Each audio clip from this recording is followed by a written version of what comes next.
In a world obsessed with instant gratification, there's a 1,000-year-old Japanese art form that whispers a radical truth. Less isn't just more, it's everything. Imagine a tree, centuries old, surviving hurricanes, droughts, and human hands, yet never growing taller than your hip. Bonsai masters don't stunt growth, they refine it. They prune relentlessly, not to punish, but to perfect. What if your life, cluttered with endless choices and distractions, could thrive the same way? What if extreme minimalism isn't about sacrifice, but about becoming unshakably rooted in what truly matters? This isn't just about decluttering your closet or deleting apps. This is about rewiring your relationship with time, patience, and purpose. Bonsai teaches us that constraints aren't cages, they're catalysts. That a single leaf, cared for with intention, can tell a story louder than a forest. And in a culture that screams more, faster, now, this ancient practice offers a silent rebellion. Slow down. Cut the noise. Let what remains breathe. But here's the twist. Bonsai isn't fragile. It's fierce. It survives because it's stripped of excess, leaving only resilient, unbreakable core. Your life can do the same. Over the next few minutes, we'll explore how extreme minimalism, inspired by bonsai's ruthless elegance, can transform chaos into calm, clutter into clarity, and impatience into profound growth. The shears are in your hand. Let's begin. Bonsai isn't just a tree, it's a mirror.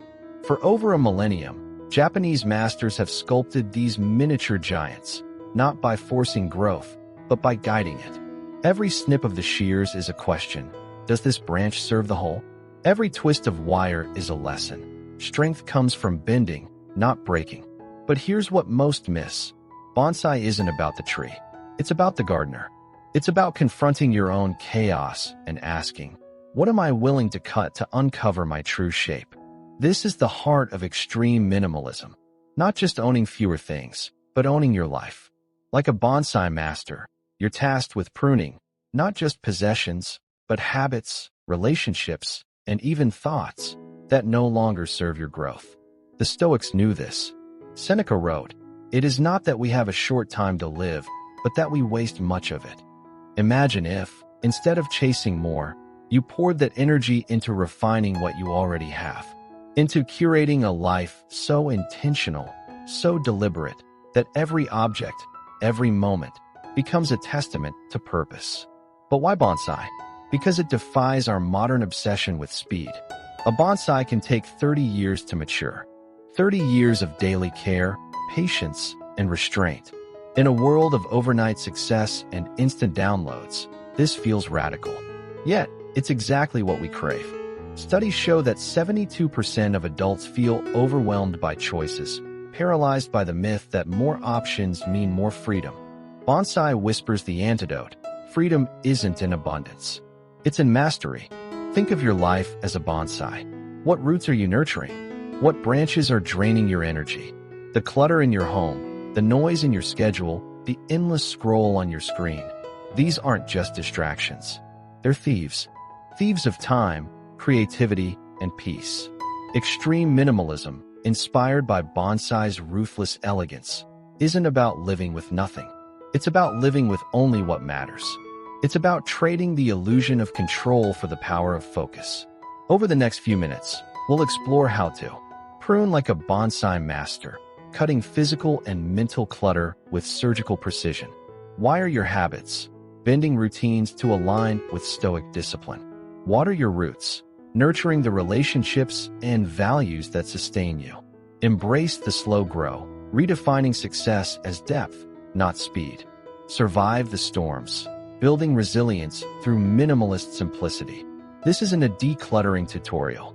It's a manifesto, a call to stop sprawling outward and start growing inward. Because, like a bonsai, the most profound beauty emerges not from what you add, but from what you dare to remove.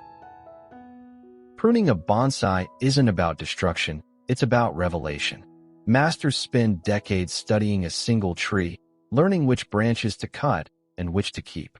Not randomly, but with a vision. What is essential? What distracts from the tree's true essence?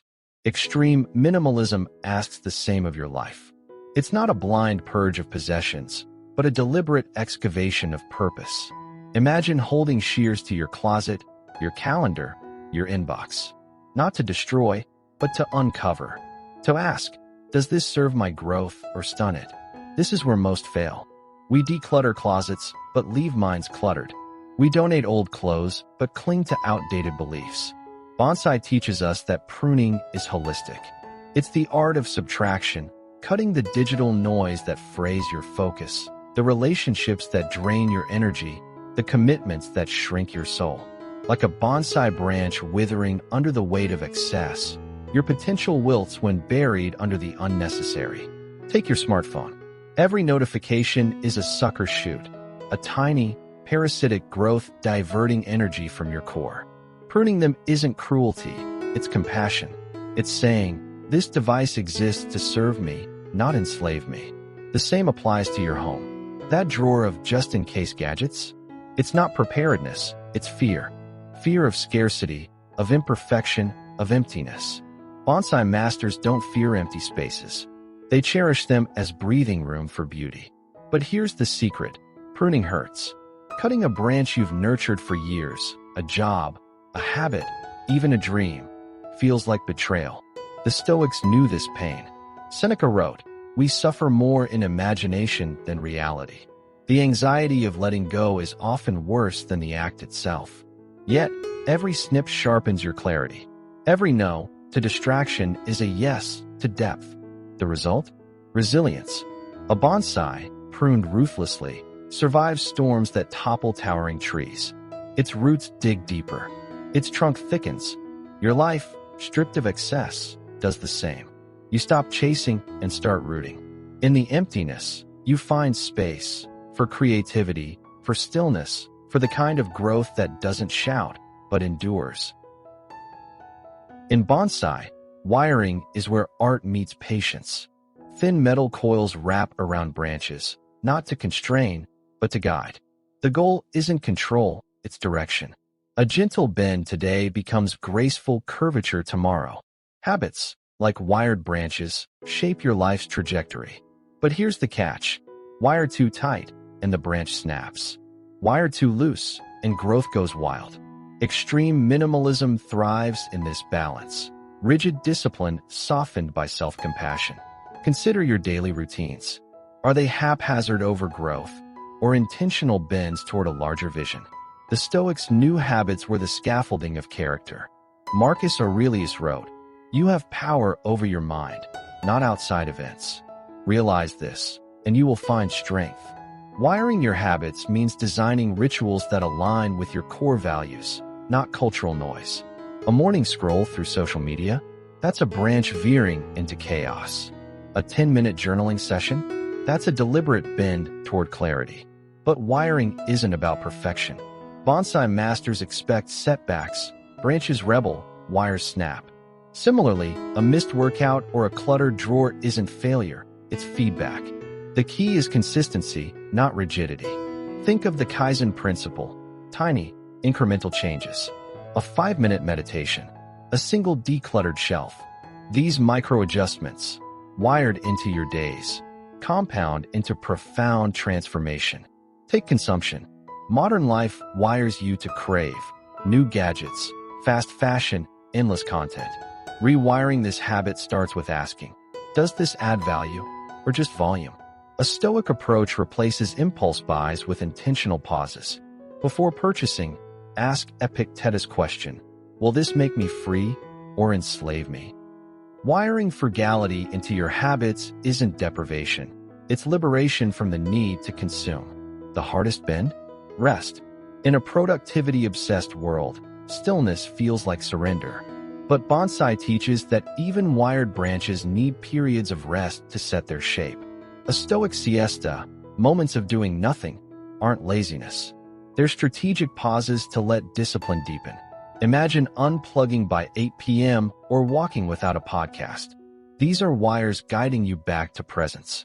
Over time, wired habits become second nature. The metal coils rust and fall away, leaving behind a structure that stands firm on its own. Your routines, once forced, become effortless. Your mind, once scattered, grows focused. Your life, once chaotic, bends toward elegance. Because extreme minimalism isn't about stripping away joy, it's about wiring space for it to flourish. A bonsai's roots are its lifeline, hidden, silent, yet vital. Masters water them not to flood, but to nourish. Too much, and the tree drowns. Too little, and it withers. Extreme minimalism, like bonsai, demands you ask, what roots are you feeding? Not the superficial ones, the job titles, the follower counts, the shiny distractions, but the deep, anchoring truths, values, relationships, and the quiet rituals that sustain your soul. Modern life thrives on surface growth. We water careers, social feeds, and wish lists, mistaking them for roots. But Stoic wisdom whispers otherwise. Seneca warned, "A man is as unhappy as he has convinced himself he is." Translation: true nourishment comes from within. Watering your roots means investing in the invisible. The morning walk that clears your mind, the handwritten letter to a friend, the hour spent reading philosophy instead of scrolling. These aren't indulgences. They're lifelines. Consider your relationships. A bonsai's roots spread wide but shallow in poor soil, making it vulnerable. Similarly, 100 digital connections can't replace one deep bond. Extreme minimalism urges you to prune transactional ties and pour energy into the few who nourish your growth. Like a bonsai master testing soil, ask, does this friendship drain or sustain? Does this community inspire or deplete? But roots need more than people. They crave purpose. The Stoics called this eudaimonia, flourishing through virtue. For you, it might mean crafting, writing, or mentoring. Minimalism's gift is time, and watering roots means dedicating that time to what ignites your ikigai. Not as a side hustle, but as sacred practice. Imagine tending a garden of passions with the same care a bonsai master tends soil, patiently, attentively, without rush. Here's the paradox. To water roots, you must first expose them. Decluttering isn't just emptying spaces. It's creating room to see what truly matters. That box of old journals? It's not clutter. It's a root. The dusty guitar? A root. The Sunday ritual of baking bread? A root. Extreme minimalism isn't about erasing your past or denying joy. It's about digging through the dirt to find what's alive and worth nurturing. And just as bonsai roots thrive in well-drained soil, your inner life needs boundaries. Watering roots means saying no to the trivial to say yes to the transformative. It's rejecting the myth that busyness equals worth. Marcus Aurelius wrote, "The soul becomes dyed with the color of its thoughts." Protect those thoughts. Feed them poetry, silence, and walks under open skies. Let them drink deeply from wells of stillness. In the end, a bonsai survives centuries because its roots are tended daily. Not with grand gestures, but with small, steadfast acts. Your life is no different. Water your roots and watch resilience bloom, not in spite of life's storms, but because of them. Bonsai masters measure progress in decades, not days. A single twist of a branch today might only reveal its elegance years from now. This is the antithesis of modern life, where speed is king and overnight success is the ultimate fantasy. Extreme minimalism, like bonsai, rejects this frenzy. It asks, what if true growth isn't about how fast you move, but how deeply you root? Society sells us shortcuts, life hacks, rapid detoxes, 30-day transformations. But bonsai teaches that shortcuts create fragility. A tree forced to grow too quickly lacks the dense, gnarled wood that weathers storms. Similarly, a life built on haste, cluttered with quick fixes and impulsive buys, crumbles under pressure. The Stoics knew this. Seneca wrote, "Time discovers truth. Not minutes or months, but lifetimes." Embracing slow grow means redefining success.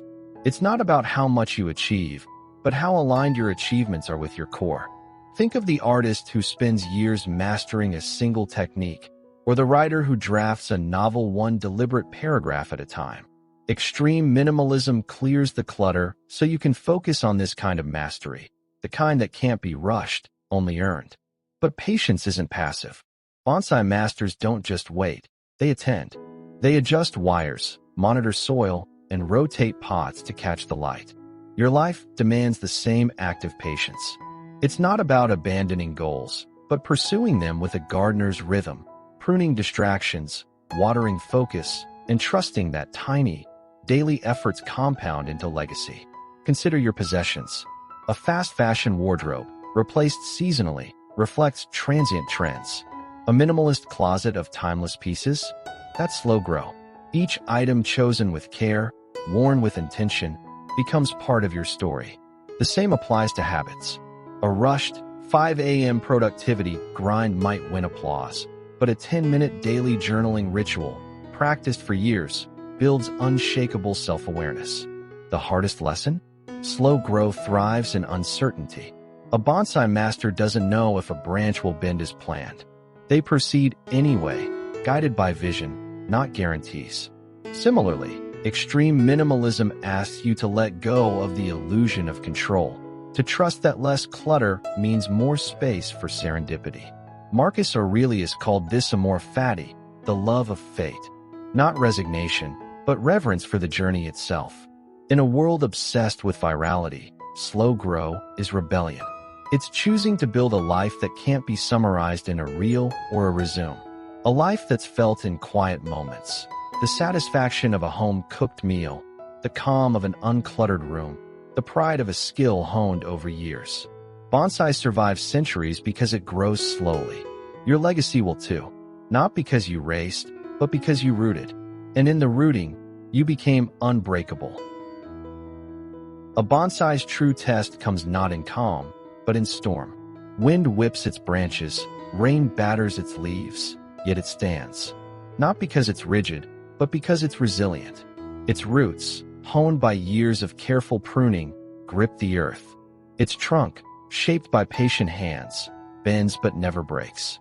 Extreme minimalism, like bonsai, prepares you for life's tempests not by building walls, but by strengthening core.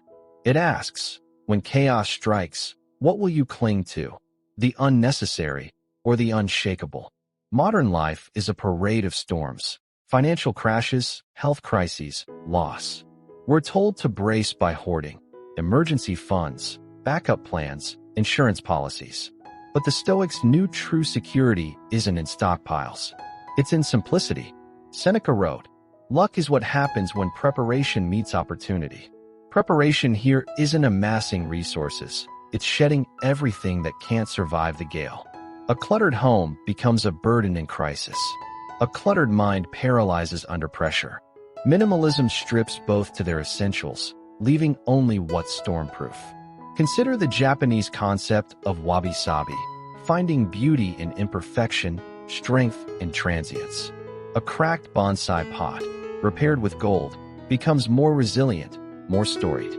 Similarly, a minimalist life embraces flaws and unpredictability. Job loss. A lean budget bends easier. Sudden move? Fewer possessions pivot faster. Relationships strained? Clear boundaries prevent collapse. Extreme minimalism isn't about avoiding cracks.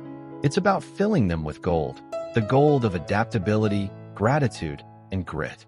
But resilience isn't innate. It's cultivated. Bonsai masters expose young trees to controlled stress. Less water, tighter wires to harden them. You, too, can train for storms. Start small. A digital detox to face boredom's discomfort. A week of capsule dressing to adapt with less. Each act of restraint is a gust of wind, teaching you to flex, not fracture. The Stoics called this premeditatio malorum, preparing for adversity by rehearsing it. Not out of fear, but fortitude. The ultimate lesson? Storms reveal what's vital. When hurricane winds howl, a bonsai's excess branches snap. What remains is its essence, the parts that couldn't be torn away. Your life, pared down by minimalism, does the same. In crisis, you'll cling not to gadgets or accolades, but to quiet rituals, cherished people, and the inner stillness Stoics called ataraxia. Bonsai masters don't fear storms. They respect them as teachers. Your trials, too, are mentors. They'll show you which habits hold firm, which values anchor, and which clutter was always dead weight. Surviving isn't about weathering the storm intact. It's about emerging leaner, wiser, and more rooted than before.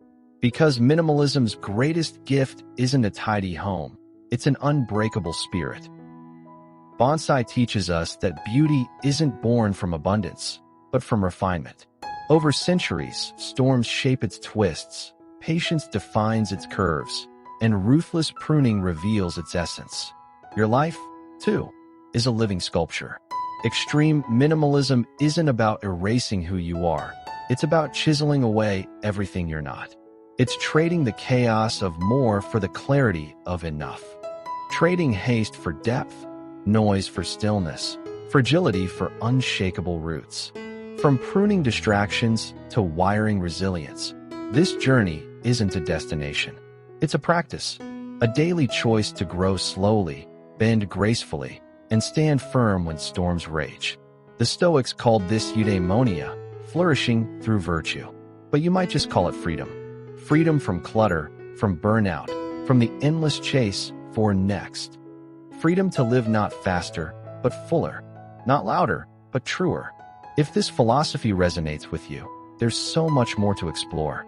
Dive deeper into extreme minimalism, Stoic wisdom, and the art of intentional living on this channel. Hit subscribe and join a community learning to transform chaos into calm, one deliberate choice at a time. Your journey to less and more starts here.